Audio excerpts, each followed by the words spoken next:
Hello friends, welcome back to my channel. दोस्तों, आज की इस वीडियो में मैं आपको बताने वाला हूं दोस्तों, आप जो है अगर आपके पास एक्सेल में ये एरर आ रहा है, Excel is trying to recover your information, तो आप जो है इस एरर को कैसे इजीली रिमूव कर सकते हैं। तो इस वीडियो में मैं आपको यही बताने वाला हूँ। वीडियो को एंड तक देखते रहिए।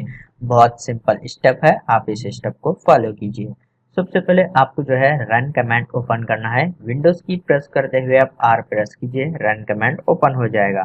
उसके बाद आपको जो है यहाँ पर टाइप करना है excel.exe स्पेस स्लैश, उसके बाद यहाँ पर सेव इस तरीके से टाइप कीजिए। फिर आपको जो है यहाँ पर ओके पर क्लिक कर देना है। तो जैसे कि यहाँ पर आप देख सकते हैं एक्सेल ओपन हो गया है। उसके बाद आपको यहाँ पर फाइल पर क्लिक करना है। फिर आपको जो है यहाँ पर ऑप्शन पर क्लिक करना है। उसके बाद आप यहाँ पर देख सकते हैं एड्स इन, तो यहाँ पर आप जो है इस पर क्लिक कीजिए इस तरीके से। उसके बाद यहाँ पर आप देख सकते हैं मैनेज में आपको यहाँ पर एक्सेल एड्स इन के ऊपर क्लिक कर कर सेलेक्ट करना है इस तरीके से। उसके बाद आप जो है यहाँ पर गो के ऊपर क्लिक कीजिए।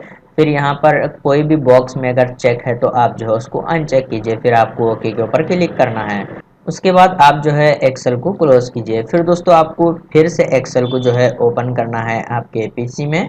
यहाँ पर विंडोज़ के सर्च बार में टाइप कीजिए एक्सेल। उसके बाद आप जो है इसको क्लिक कर कर ओपन कीजिए।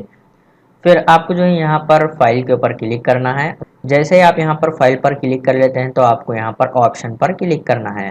उसके बाद आपको जो है यहाँ पर ट्रस्ट सेंटर के ऊपर क्लिक करना है और आपको यहाँ पर ट्रस्ट सेंटर सेटिंग पर जो है क्लिक कर देना है इस तरीके से। उसके बाद आपको जो है यहाँ पर मैक्रो सेटिंग है, आप इस पर क्लिक कीजिए। उसके बाद आप यहाँ पर disable all macros without notification इस वाले ऑप्शन पर टिक कीजिए और यहाँ पर ओके पर क्लिक कीजिए। फिर दोस्तों आपको जो है ओके के ऊपर क्लिक कर कर एक्सेल को क्लोज करना है। उसके बाद आप अपने पीसी को एक बार रीस्टार्ट कीजिए, फिर आप एक्सेल ओपन कीजिए, प्रॉब्लम सॉल्व हो जाएगी।